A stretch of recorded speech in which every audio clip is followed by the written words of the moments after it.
আজকে ভিডিও নিয়ে এসেছি, বিষয় নিয়ে এসেছি। অনেকে মানুষ বলে, মানুষ এটাও বিশ্বাস করে যে বাড়ির সামনে ঝাড়ু বা ঝাঁটা রাখলে অশুভ দূর হয়। তো এই ব্যাপারে ইসলাম কি বলে আসুন আমরা জানবো। দেখুন, গ্রামে শহরে অনেকেই এরই ধারণা যে বাড়ির সামনে দরজায় ঝাড়ু রাখলে শয়তান, জিন বা অশুভ শক্তি দূর হয়ে যায়, যদিও বা থাকে। কিন্তু বাস্তবতা কি? এটার বাস্তব জানতে গেলে আপনাকে আমাদের চ্যানেলে ঢুকতে হবে। তো আমরা বলে দিচ্ছি, ঝাড়ু কেবল ময়লা পরিষ্কার পরিচ্ছন্ন করার জিনিস।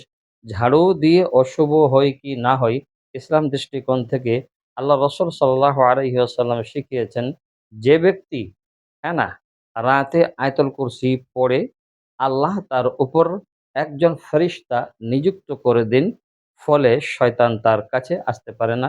সাহিহুল বুখারী এবং মুসলিম শরীফের হাদিস। তাহলে ঝাড়ু দিয়ে শুভ অশুভর কোনো ব্যাপার নেই। হাদিসে এমন কোনো কিছু আছে না, এগুলো কুসংস্কার।